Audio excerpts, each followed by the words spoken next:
bakono senga zonga nzambe opepla ndeni tokufene bola masasi na mpiaka nzambe omboka ndeni ula shoshoke koleka na yonke masta omboka ndeni milake basudele munduki na kwe omboka ndeni. Voilà, tout à l'heure vous avez cité les représentants ou celui qu'on devait nommer à la tête de la CENI.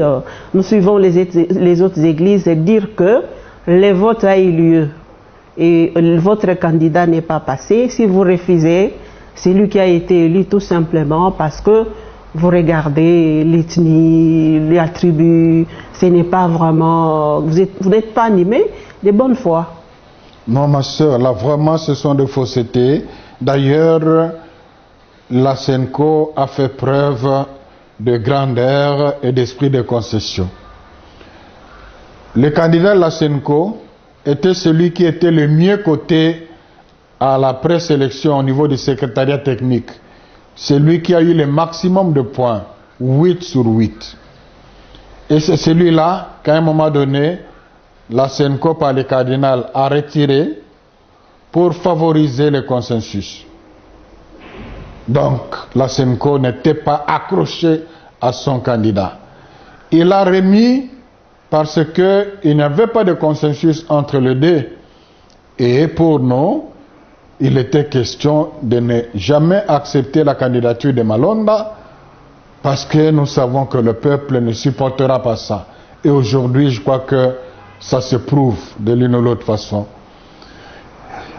Ce qu'ils appellent vote, c'est le fait que le cardinal appose. Quand il a remis la candidature du candidat de la SENCO, de Cyril, ils étaient de nouveau 3. Après avoir expliqué longuement pourquoi la candidature de Malonde a été très dangereuse pour le pays, il a voulu poser une question démocratique.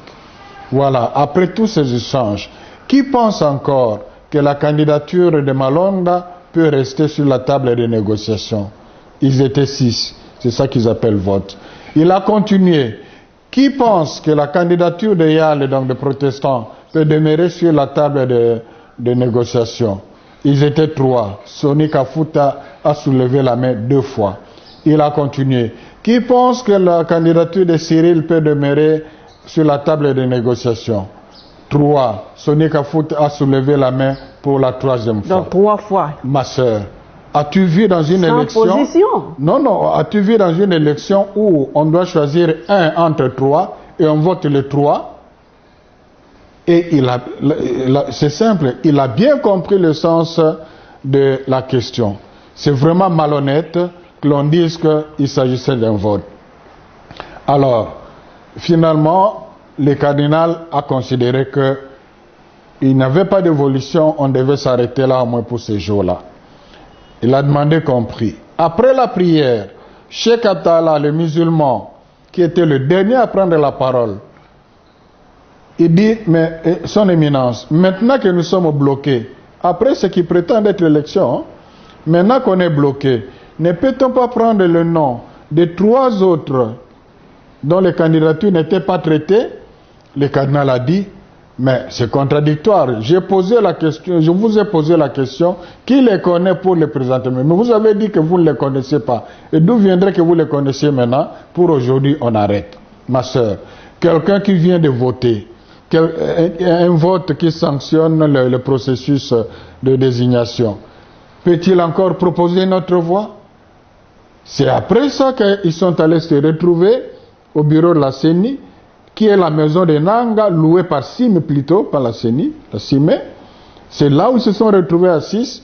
Ils ont considéré le fait que comme les 6 ont manifesté la volonté de désigner Malonga, c'est ça qu'ils ont transformé en vote, avec un PV signé par je ne sais qui. Le président n'a pas signé? Le président n'a pas signé, le vice-président n'a pas signé.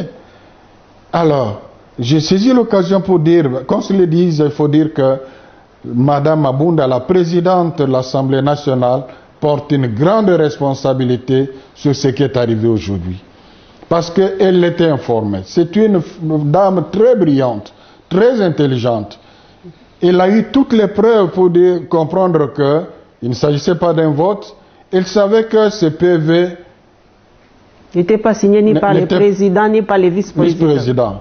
Et le fait qu'il a fait ce forcing la nuit, Il a demandé qu'on coupe le signal. On n'a pas mis ça à l'ordre du jour pour que les gens ne soient pas prévenus. Ça signifie qu'il savait que le peuple allait voir ça comme étant un complot contre lui. Mais il a laissé faire. Non, il ne faut pas porter à la Senco cette responsabilité.